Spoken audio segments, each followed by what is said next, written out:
Hi, I'm Matt Goldman, and welcome to the Crew Reviews.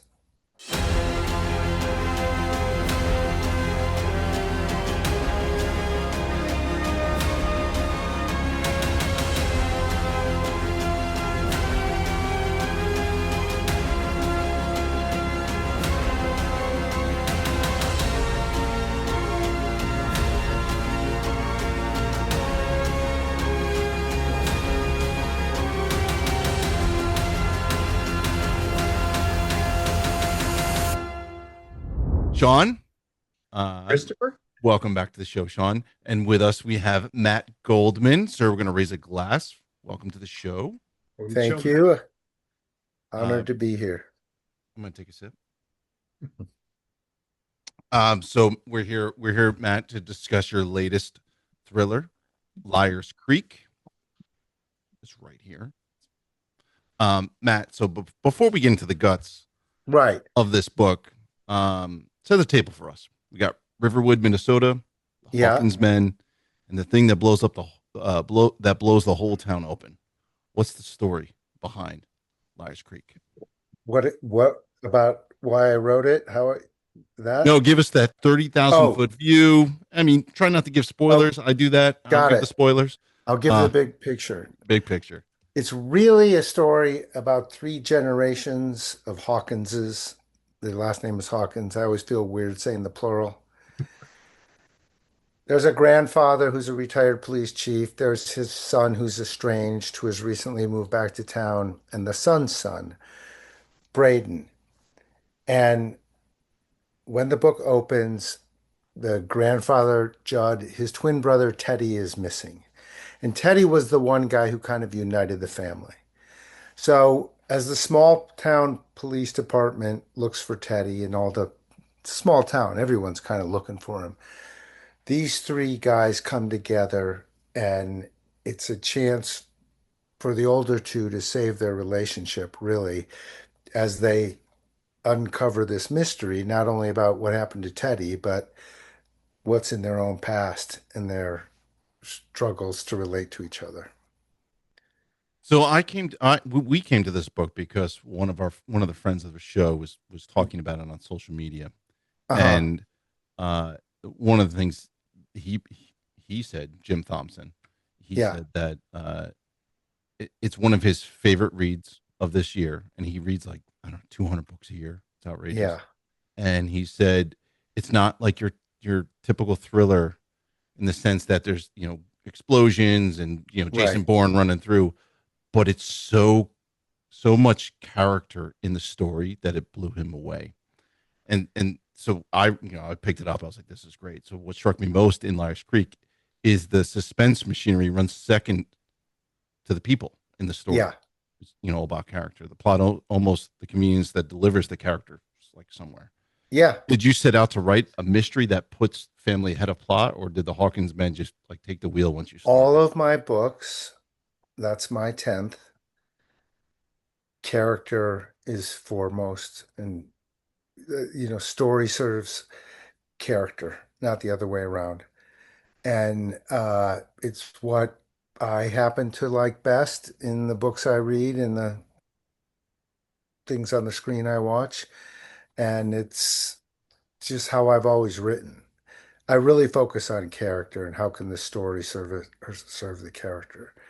So my books are called thrillers. I think they're more mysteries than thrillers. I have written one true thriller, but uh, they really are about character, both for the victims of the crime and for those investigating it. There was always that debate. And Sean and I talked Yeah, to so many authors about it. Character or plot, like yeah, what's the most important thing? I mean, did you grow up always? I know you said you like to read those types of stories. So is that yeah, like been ingrained in you that it's character, it's character, it's character? yeah. And when I really cut my teeth, my chops, whatever the saying is, as a writer writing television and writing comedy, and that was all character. It was character, character, character. That the story was there. To, you needed it to push things along, but as I've done this now professionally for, I'm 63 years old. I've been doing it since I was 23. Oh, wow. It's been my only job. It's awesome. I've really come to believe that if you have a glass of wine, the characters, the relationships, how you feel when you read that book, how you feel when you read it, how you feel a month after, that's the wine. The story is the glass. It holds it all together, but no one ever says, "Hey, I went out last night and I drank out of the most interesting glass." It's not what they say. So and and I'm not saying there's a right and wrong here. There are authors and books that are story, story, story. They don't go very deep into character, and those are satisfying in a certain kind of way. And then there's authors and books that focus on character, and those are satisfying in a different kind of way. And it's, I guess, whatever you like, you know. Well, I think personally, I read a lot of we've read a lot of thrillers and mysteries and Yeah, crime novels and everything during the show, and in just our own reading. And I think you a great plot will entertain you and you'll put it aside, and unless it's got just like an incredible twist that blew you away or something, it doesn't really stick with you as much as the right. ones where you do fall in love with a character. So I think that's my preference as well. Oh, Yeah. there's your dog. Yeah, um there's one of them. There's the good one. Um, no, she's the adult. The puppy's still a puppy, who's also very good. Uh, it's yeah, and the books that, especially in this genre, that really move me. It's the characters. It's Philip Marlowe. It's Harry Hole, Joe Nesbo's character, and those are big thrillers what he writes. But it's I want to know what's going to happen with those characters, and if you can have it be in the story, I want to know what happens next. Great. So if they can work in tandem, great. Well, family in Liars Creek isn't one thing. It's a set of mirrors. It's a hall of mirrors. You've Hmm. got Judd and Clay who've been broken since the crib. Yeah, Then you have Clay and Braden who are nearly a perfect father-son pair, something I yeah, aspire to. And then Judd finally getting it right, but with the grandson instead of the son. Was that mirror image yeah. structure on the outline, or did you find it in the writing? No, I found that in the writing. I don't outline. Uh, I think structure is a dirty word. This is coming from someone who worked in Hollywood for 30 years. Uh, I don't think in those terms. I think completely from the inside out. Yeah. Sean and I have tried to do both, Uh-huh. write without an outline or write with an Yeah. outline. And we've had authors come on and say that, Sean says it best, like, if the author isn't surprised, the reader's not going to be Yeah. surprised. yeah. I Yeah. I tend to I like books. I mean the way I write whatever I'm writing, but also the Right. books I read. It's the structure generally.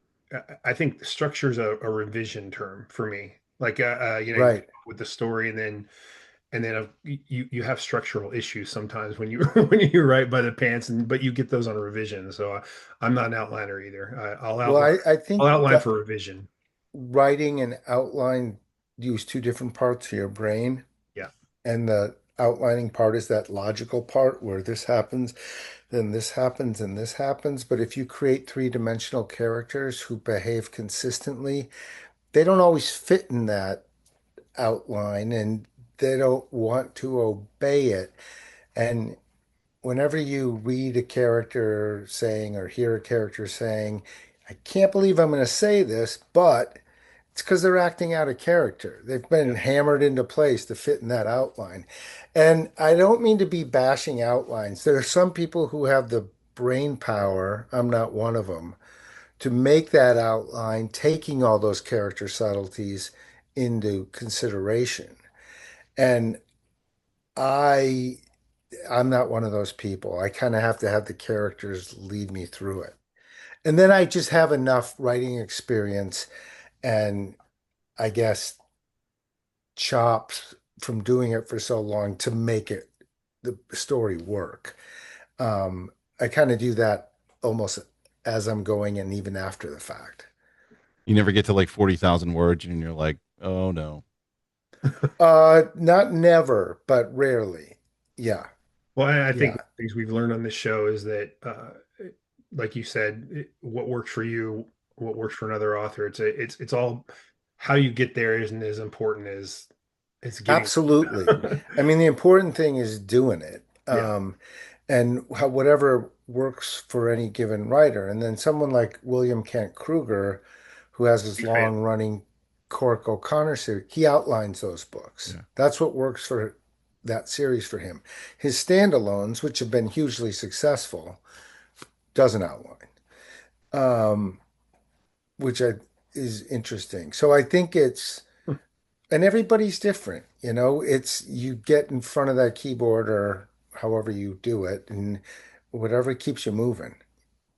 Yeah, You, yeah, because we've talked to people, authors who have outlined, I don't know, 50,000, 40,000 words. They do. It's crazy. And I know, yeah, I know people who do that and they basically are just like fluffing it up or filling it out a little bit and that's their draft. yeah. Um, and but however it works Right.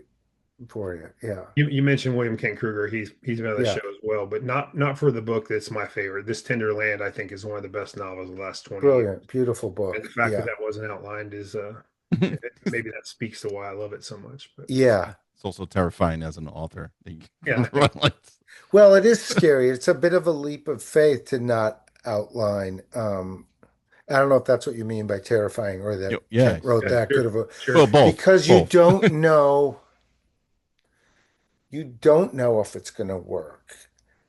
Um, and I realize when it's going to work at a different point in every book. Usually it's about 30,000 words in. I go, okay, this is gonna, I can see, I don't know exactly how, but I can see that it's going to work. Um, I'm writing one right now where it happened very early, and that's never happened to me before. Probably a good sign. So, um, but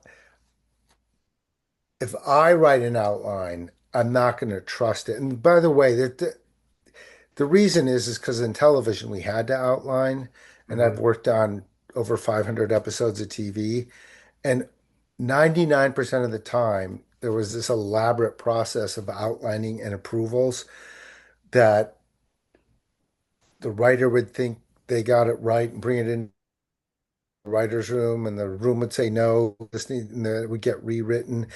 All the brilliant writers would take it to the studio, and the same thing would happen.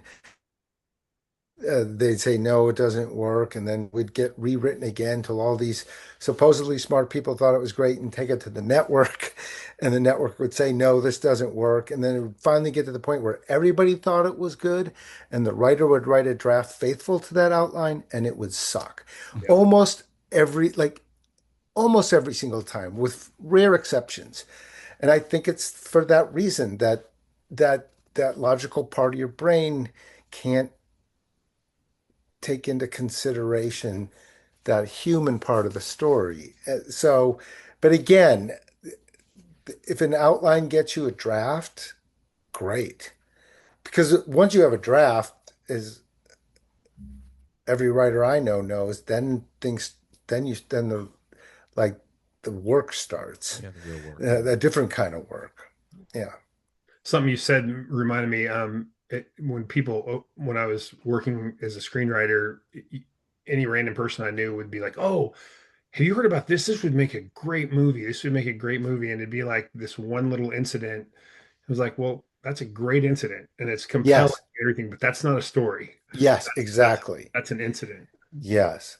Um, so Matt, the whole book gets framed on the jacket around how far we'll go to protect the people we love.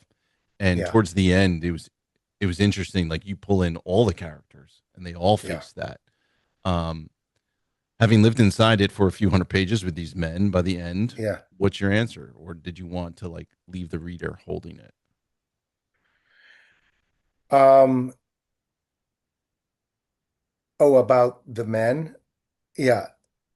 I'm Yeah, but not like sure how, I yeah, understand. yeah. So Yeah. how far people will go to protect those that Oh, they love? yeah, I like the reader to think about that. And knowing that this would be at least a two-book series, I wanted to keep things open and unanswered. Uh,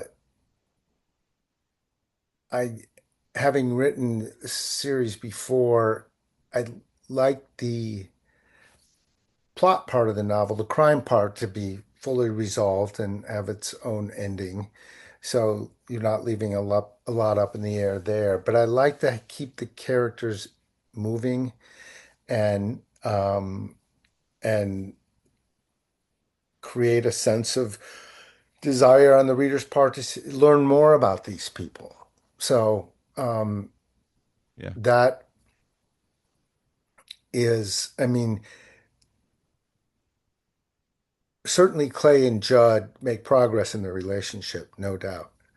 Um, so, but there's still a future for them and You for see these it characters. you see it even in the secondary the characters like Yes. their arcs. Even, just in like you're saying, there's you want to have potentially more books, but just in the arcs, you see that they have full arcs. The Oh, secondary yes. characters. And some of those characters will be primary characters in the next book. So, that which is already written, which will be out in April of 2027. That kind of echoes life because like we have many arcs throughout our entire life, and it's Yeah, not we do. not done until until we take our final breath, really. Yes. Yeah. Well, So, oh, go ahead. I'm sorry. yeah, no, my publisher was really happy with the manuscript and really intrigued by the town of Riverwood. And and Riverwood is as much a character in this series as anything else. So Clay and Judd and Braden are in the second book, um, but they come into it in different ways. And and three new characters kind of take the lead. So we'll just keep getting to know this town and these people in it better and better. That's fantastic. Yeah. Well, the person they're all trying to protect is the one who's barely on the page. Right. Teddy drives the plot by being absent, and Yeah. you build him almost entirely out of how much everyone loves and remembers him, plus that 15-year sobriety chip, which turns did he fall off the wagon? Right. A much sharper question. How do you make a reader fall for a man who has so many faults and who's missing for most of the book? I think it's having the characters care about him.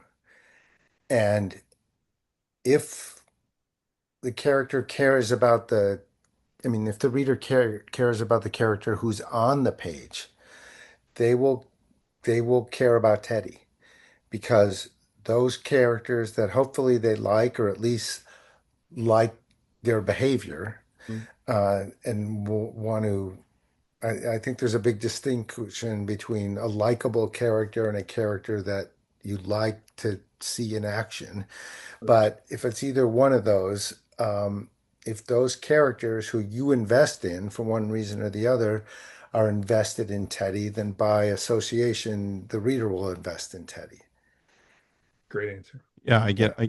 I love you have this way of just dropping readers into a flashback and exposing like who Teddy is through the Hmm. flashbacks, like the firecracker one, which I thought Yeah. is well done. And so you get a flavor of him through that experience, and so you feel like he's there, but he's not, right? Because it's a He's not flash. there. Yeah, Yeah. so it's pretty cool. So but Teddy's disappearance forces Judd and Clay, the father and son, Hmm. into the same room after years of After years distance. apart. Yeah. There are two men who love each other but have no vocabulary for it. Well, they do have vocabulary for it, but it's just not nice. Yeah, Um, they got off to a rough start. very Uh, rough.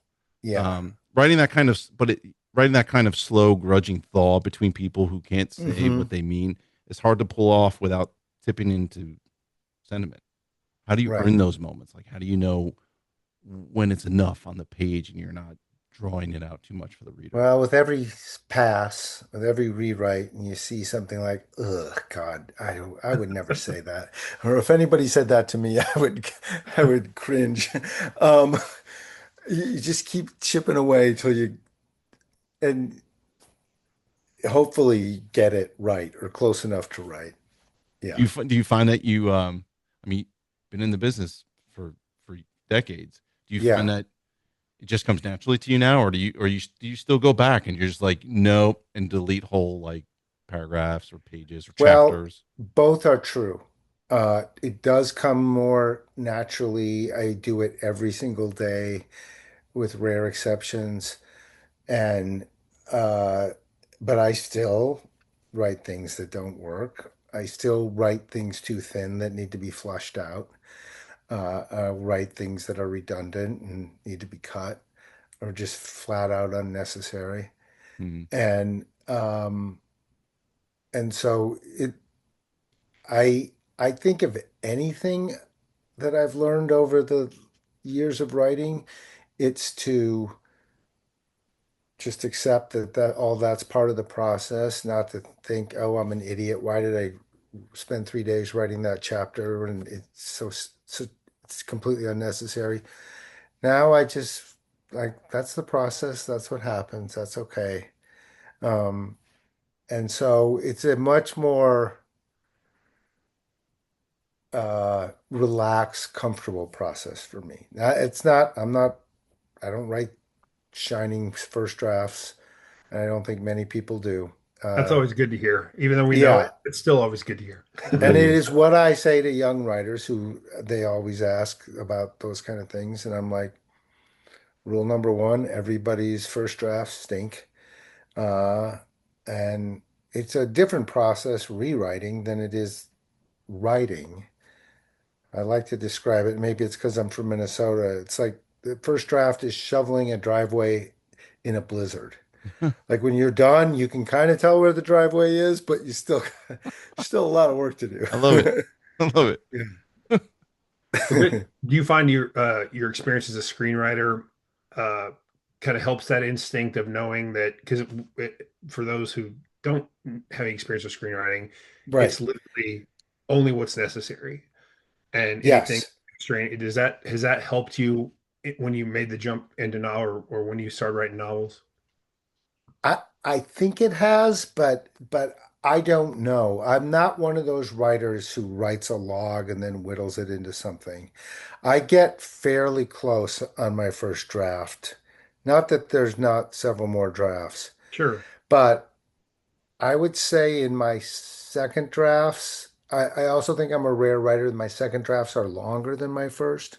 Oh, I will still cut 5%. There's still things that need to be cut, but I have to add 10% usually. It's it's and that's where my screenwriting experience has hurt me a little bit. I okay. will write too sparsely Hmm. and I won't go internal enough.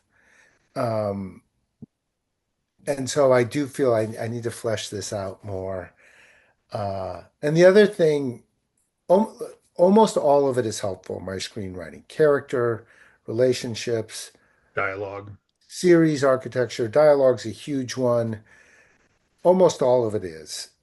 But one thing I'm trying to learn is I don't always have to entertain on the page.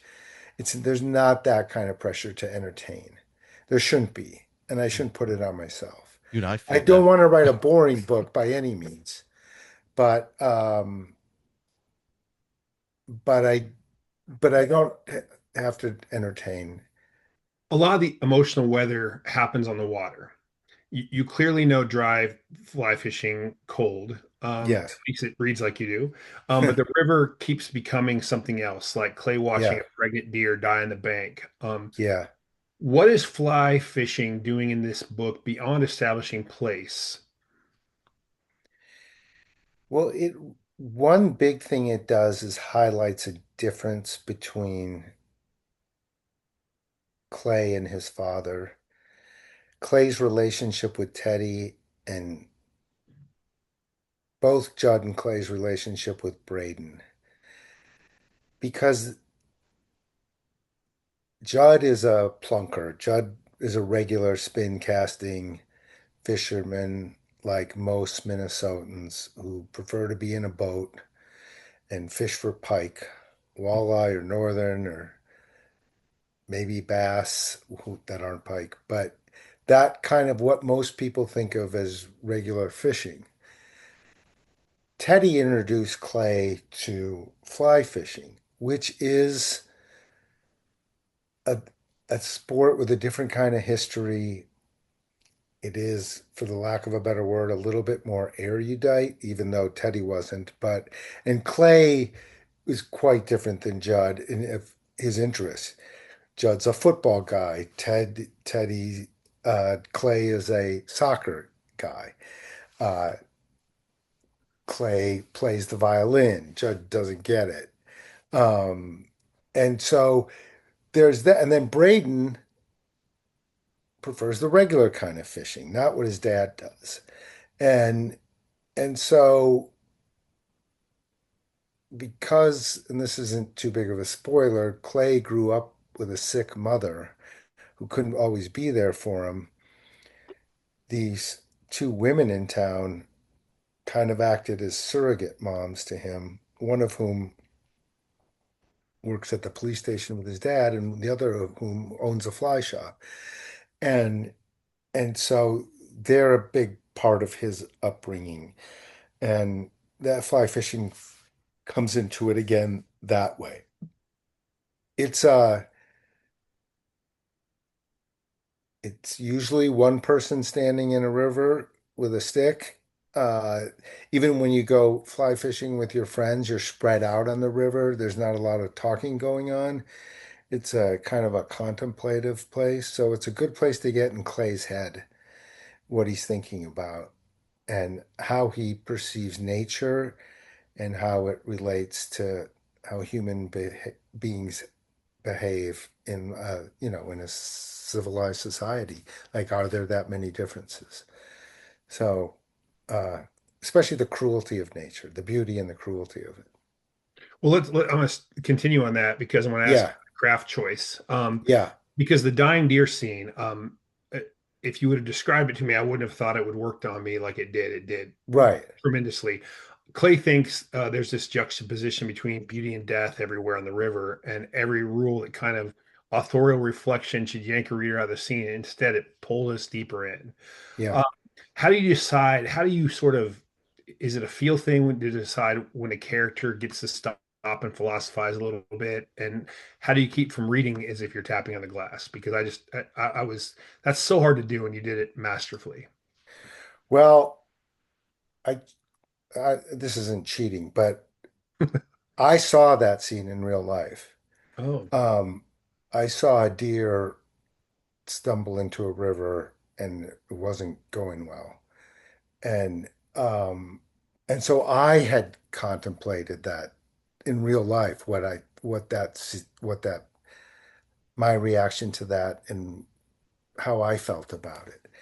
And then, not by some grand design, it just fit because of Clay's experience with his mother and that deer being pregnant. So it just, that's two things in life that just came together. So so but again, going back to what we were talking earlier, if it doesn't serve those characters, it's, no matter how beautiful of a scene it is, or cool or whatever, it doesn't belong in the book. So, but that one did.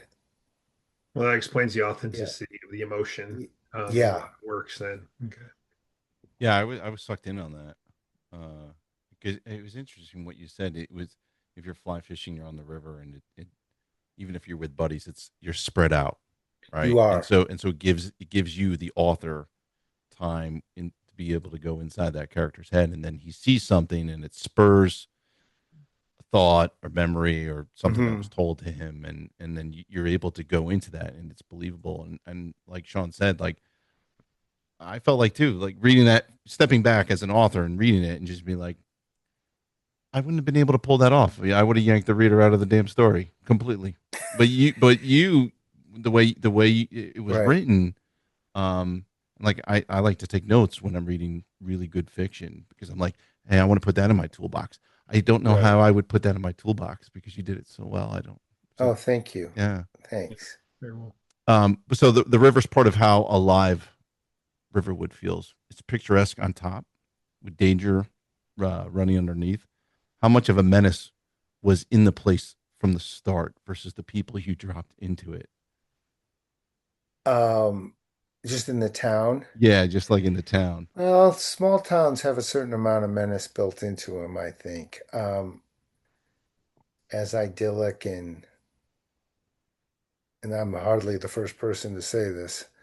I think another Minnesotan named Sinclair Lewis really was more famous with it. Um, He has but a they can also village. be very cruel places. Mm. Um, Even the, the kids can be cruel. Oh my gosh. even the kids can be cruel, and there's no anonymity, and everybody knows each other's business. And and so on the other hand, they can all pull together in ways and have each other's back. That's really beautiful. So, and that can happen in cities too, but I lived in Los Angeles for the 94 earthquake. And that city that is so full of transients and really not a united city really became like a small town for a while getting through that earthquake. Um, and so it just takes more. It takes bigger events to see it in the city, I think. Yeah. So Well, River, 9/11's another example. Yeah. Yeah, I was going yeah, to yeah, say definitely 9/11. Yeah. It was an interesting time. In 94, was that the earthquake during the World Series? No, something. that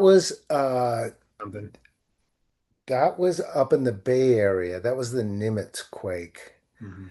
Uh I can't remember what year that was, but that was, yeah. 89-ish, somewhere in there. Yeah, yeah, 89-ish, I think. Whatever that Giants and Yeah, Al Michaels. I Yeah. remember. I remember just watching that. Famous moment in baseball. Yeah. Cool. So Riverwood, uh, and the story itself just feels lived in, partly because the expertise is.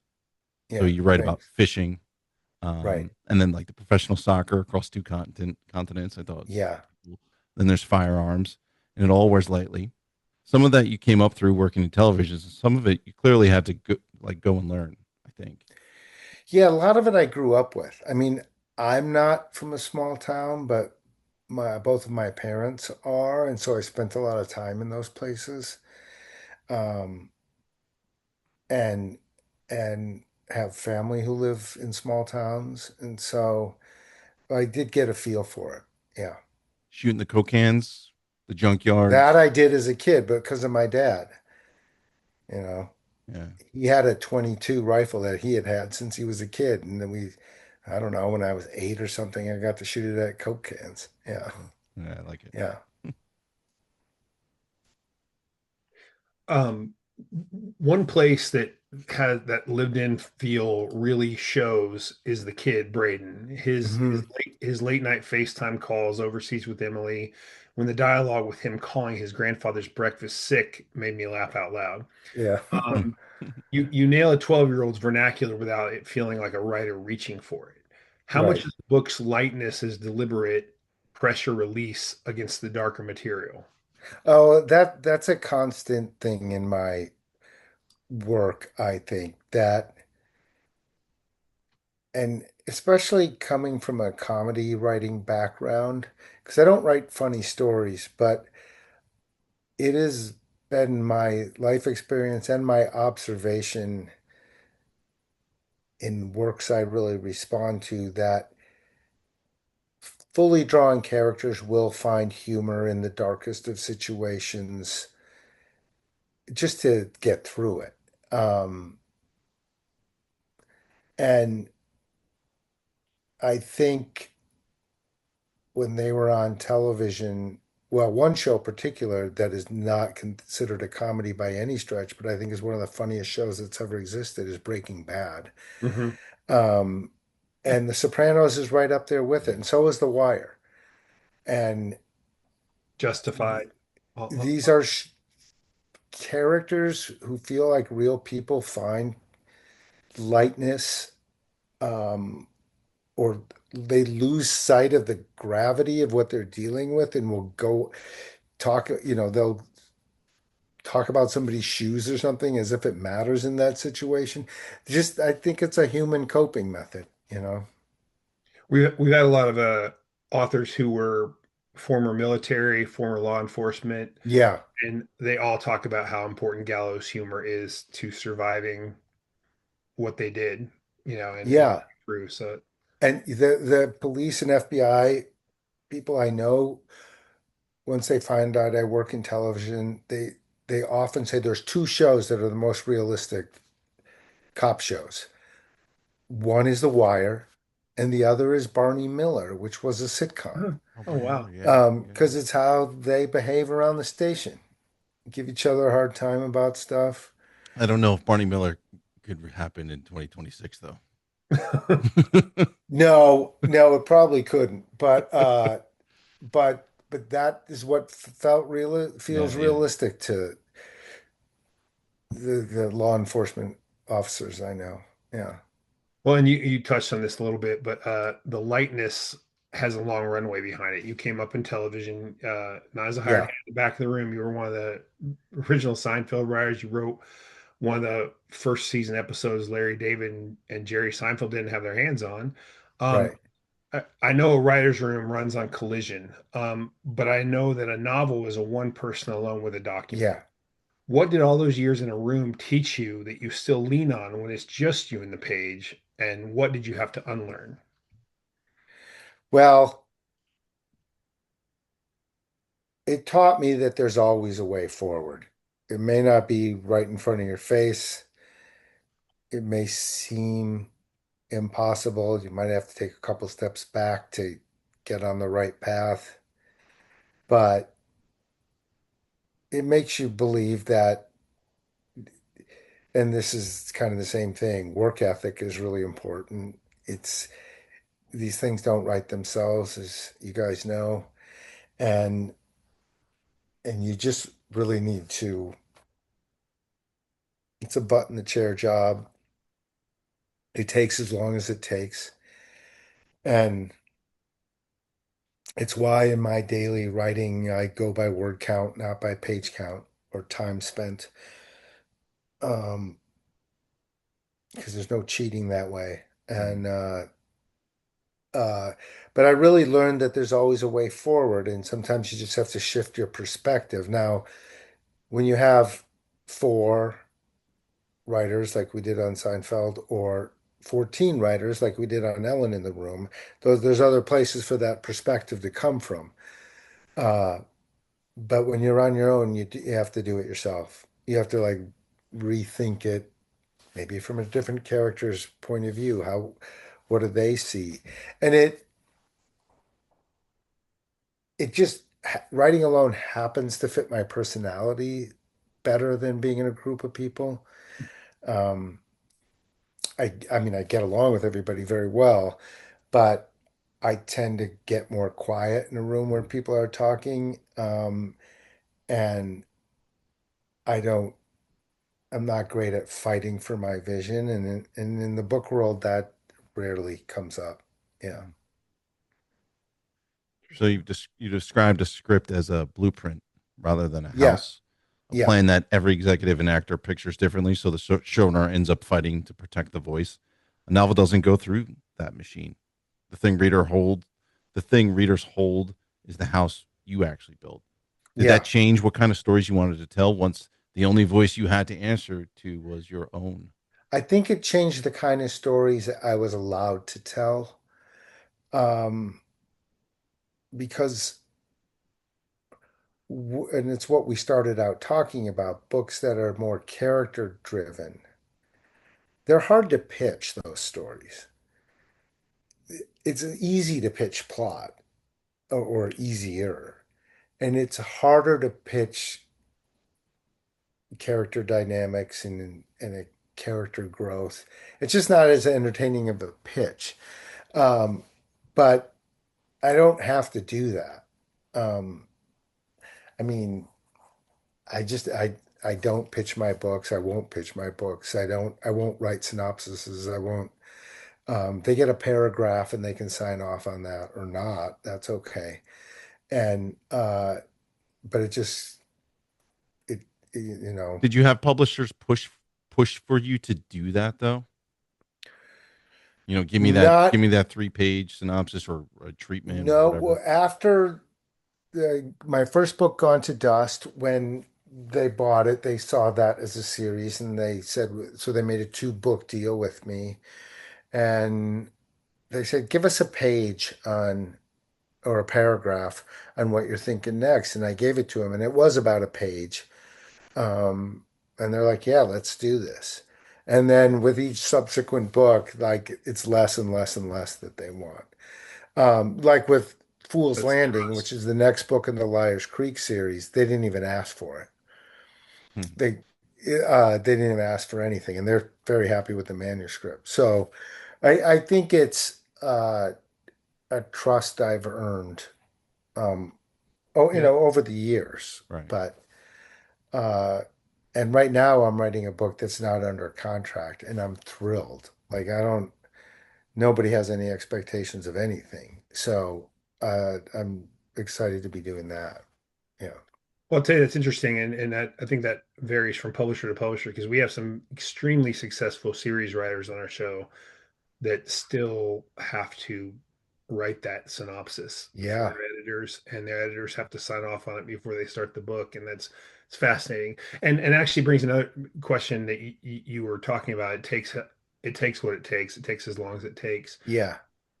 Do you have a situation with your publisher where you're not on as hard a deadline as a lot of the say the guys writing the Mitch Rapp series might have, or No, I am, but okay, uh, but I you're I comfortable in that I think time frame. it's the work ethic I learned from TV and the pace we had to do in TV. It's not like today where they're doing 6 or 8 episodes. We were doing 22, 24, 26 episodes a Can we go season, back to that?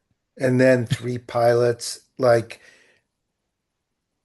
there was no screwing around, you know. And I have to say, I was lucky to be a baby writer on Seinfeld. I felt lucky to be there for a variety of reasons. But what I learned from Larry and Jerry, the importance of voice, the importance of vision, the importance of work ethic. Not that I was a lazy guy before that, but it really came home being around those guys during that time. Um, and it, I saw it in other writers as well. So if you love writing, like I love it, I get the AI question at every book event I go to. I'm like, I don't want something else to or someone else to do it for me. I I love my days. Yeah. Sure, I'll have a bad one once in a while, like anyone, but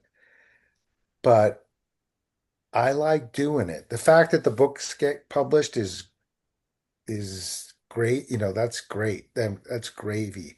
But uh the once one's like in the publisher's hands and I'm done with it, I'm already well on to the next one before that happens. Like there I just like doing it. And it's not even a discipline. People ask, how do you discipline yourself? It's say it's not discipline, it's a disease. You know, Yeah, I True.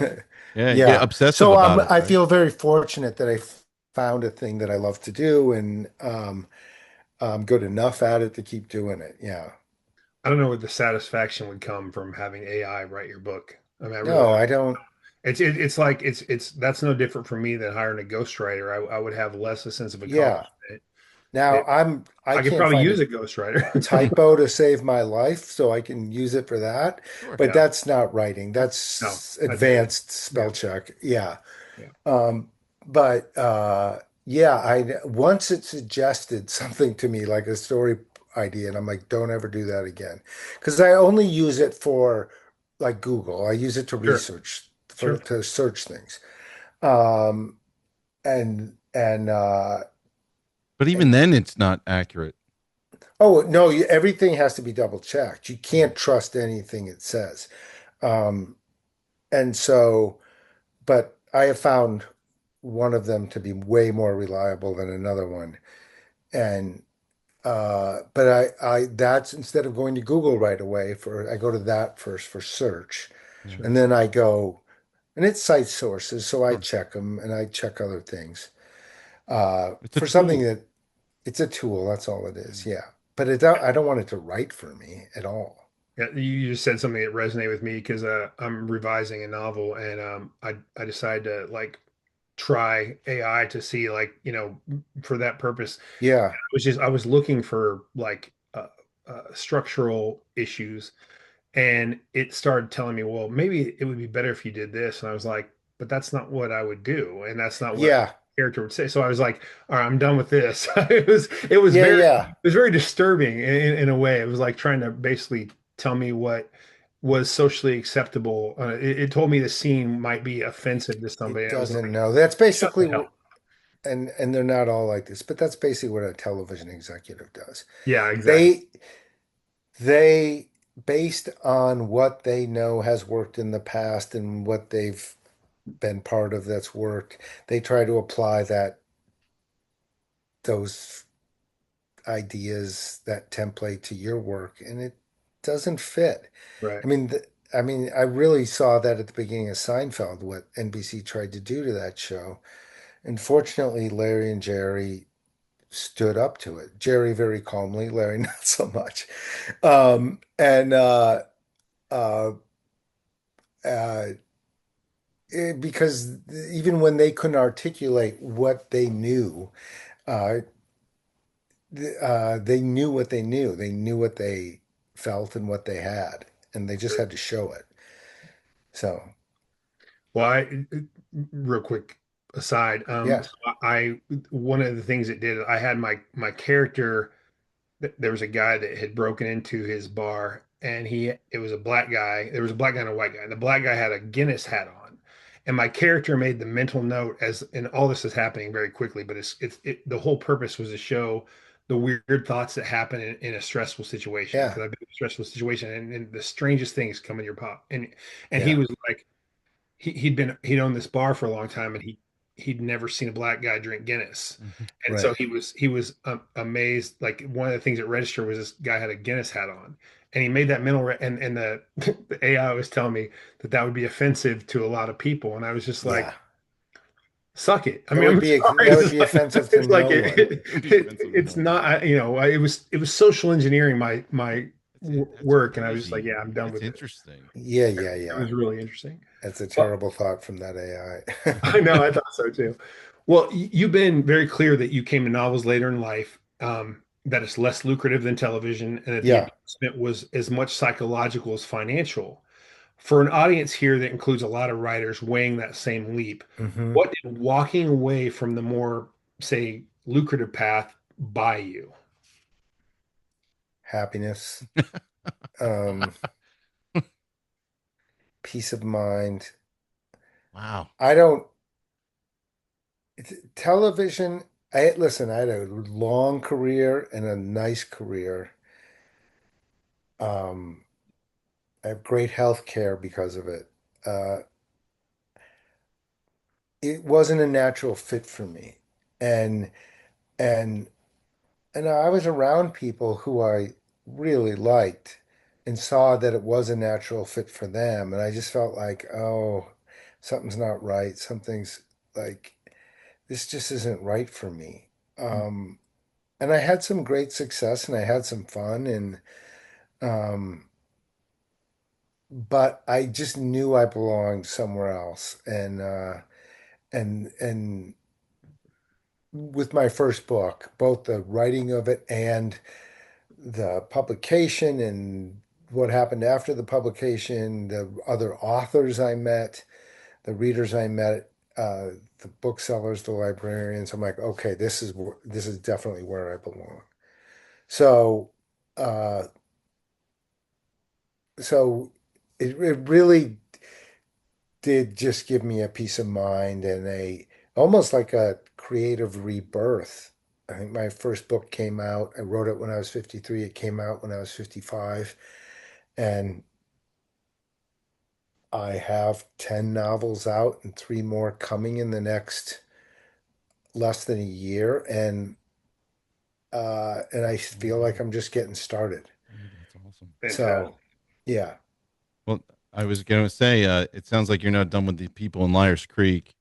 This being a book one, and you alluded that you already finished Yeah, it, and it's got a it title and has a it's coming cover out that I and everything. love. Yeah, that's awesome. Yeah, it's called Fool's Landing, and I don't know who knows if they'll want a third one. I don't know, but another thing I learned early in my career, or early enough, is don't wait around to find out. I'm writing a new thing. I'm 60,000 words into a new thing, so um, uh, it just takes all the stress off of what's going to happen with that book. Are they going to want another one? Um, it's a much more, I feel, not as dependent on the business as I did in Hollywood. I felt so dependent on show business, and what was going to be popular that week, and what executive was going to be at whatever network and that liked me or didn't know who I was, or it's just like all that's gone, and it's just quite relaxing. Awesome. Pretty good. Yeah, So Matt, you've completed the gauntlet of our traditional portion of this interview, where we talked thank about you. Liar's Creek, which is out now, folks. And now we're going to go into the lightning round, which is Sure. neither a round or lightning. And we're going to ask. They will be somewhat maybe serious questions, some may be Sure. silly questions. All right. And you'll So get some silly and serious answers that may not match it's who the we questions. expect. Sean, I'm going to go first. I'm going to raise a glass to you first, though, sir, Great for book. this fantastic book. Oh, thank you guys. All right. So as we film, the Yes. World Cup is happening here in the U.S. Yeah. And so, you wrote one of your characters played in, Hmm. I think it was the Premier League. I think that's what He, it was. he never played in the Premier League. He played in like the second tier leagues. Second tier. Yeah. Okay. Yeah. But the way you were writing it, about soccer. So I'm going to ask you, Yeah. what are the chances that the U.S. wins the whole thing this year? After the way they played the first two games, there's a chance. I There agree. really is a chance. We're gonna never I feel Crazy that to never way. would have said that before it started, right. but this team is moving the ball around in a way that I've rarely seen any team do. And they're in sync with each other, and they're Amazing. extraordinarily well coached. And yeah, there's a I, chance. I think it's also because a lot of the guys are I agree. I'm gonna playing drink to that. overseas. Yeah, we're gonna drink to that. Yeah, I think they're playing overseas, right? And so they come back here, or MLS is actually, they got some really good yeah. players. MLS is getting better every year. It really is. Okay, So, here's my next one. all right. I've never gone fly fishing. Yeah. I've never done that. I see it. Looks Hmm. looks difficult. So what would be your advice to someone like me who may want to try it once? Go with a guide. A guide will set you up in a way that you can succeed. There is a steep learning curve to it. There's some, you see that big line, but attached to that big Mhm. line is it just gets this thinner and thinner piece of monofilament. It's almost like a spider's web at the end, and the flies can be extraordinarily tiny. And it's easy to get tangled up and Oh, I'd be hardly so have your bad at it. fly in the water. But if you go with a guide, go for a half day or a full day, and you will have enough of an experience in one day to know whether it's for you or not. Yeah. Our other co-host Mike I was Houts. gonna I know say, he's a fisherman. Like Yeah. I'm not a fisherman. I pretend Yeah. he loves occasionally, to fly fish but too. he's a fly fisherman, and I'm just like I Oh, yeah. see those long lines, and I was like, I would be wrapped around my head. I would Yeah, probably that kill my. It's happens. so bad. Yeah. I've hooked myself. All those things happen. Yeah. I've done flying trips to Canada where trained monkeys Yeah. catch pike and walleye, Right. and I'm a trained monkey, so I Yeah. pike and walleye, and I love that. But I do Yeah, it's great. That's what I grew up with That's in Minnesota. Yeah. I would catch rocks. So if you could write for one show currently on the small screen, streaming or network, I mean, you Yeah. probably answered this question. Which would you jump on?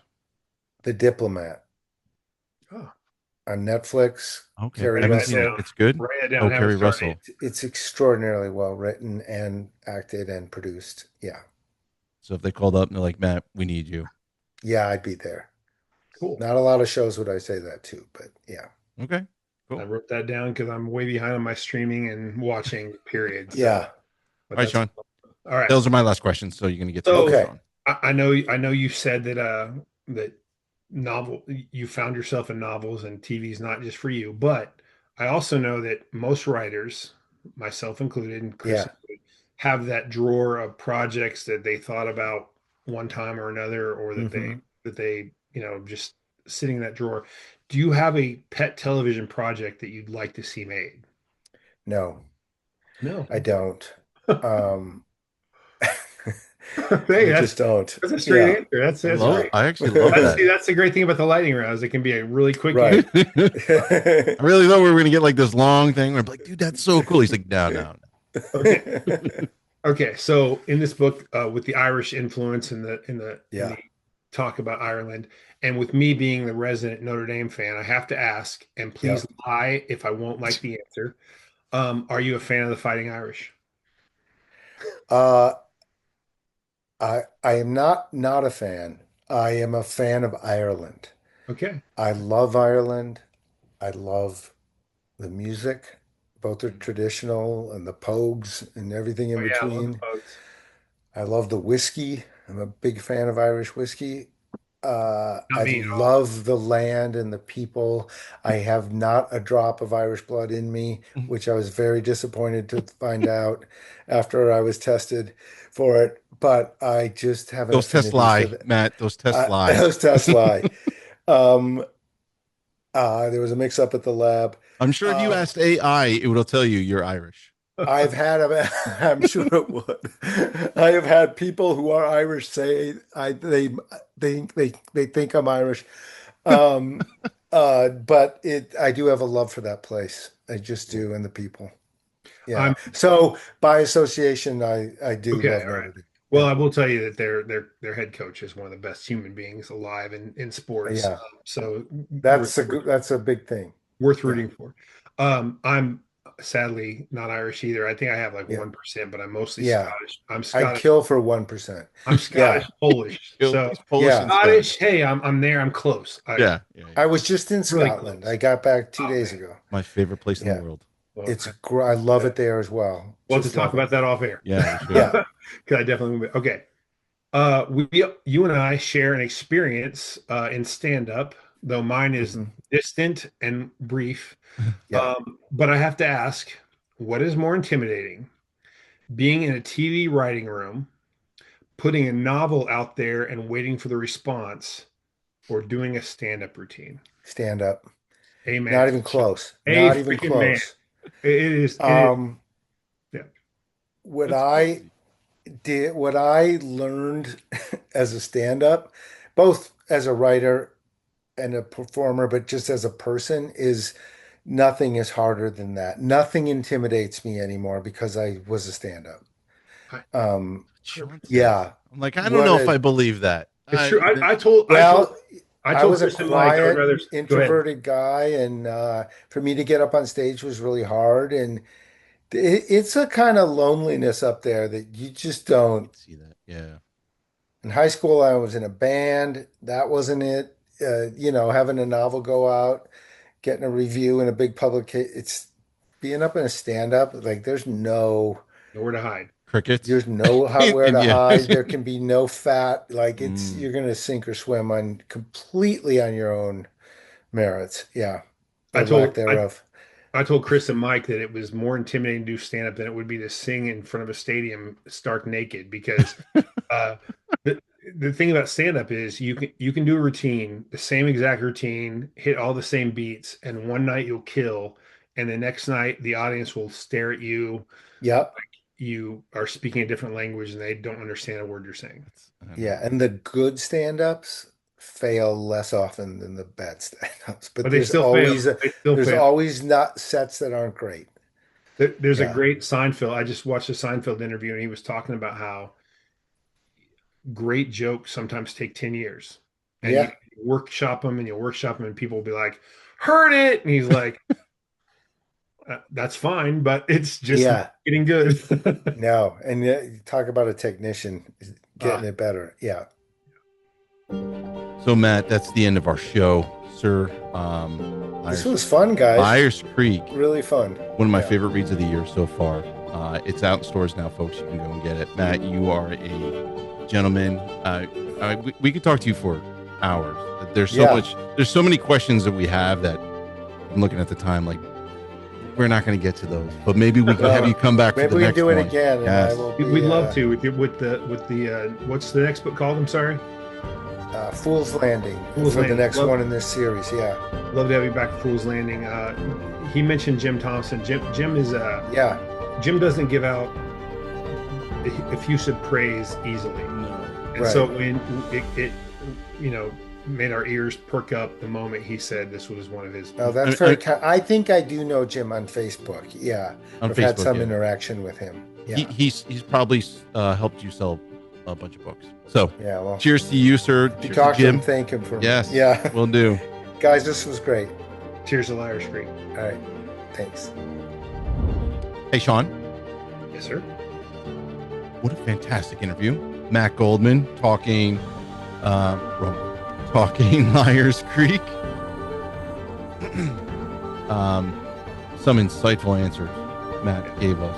I can't wait to have him on the show to talk about his next book. But in the meantime, I think people should be going out and buying Liars Creek. Matt Goldman, New York Times bestseller. Let's raise a glass to him. And to you, Sean.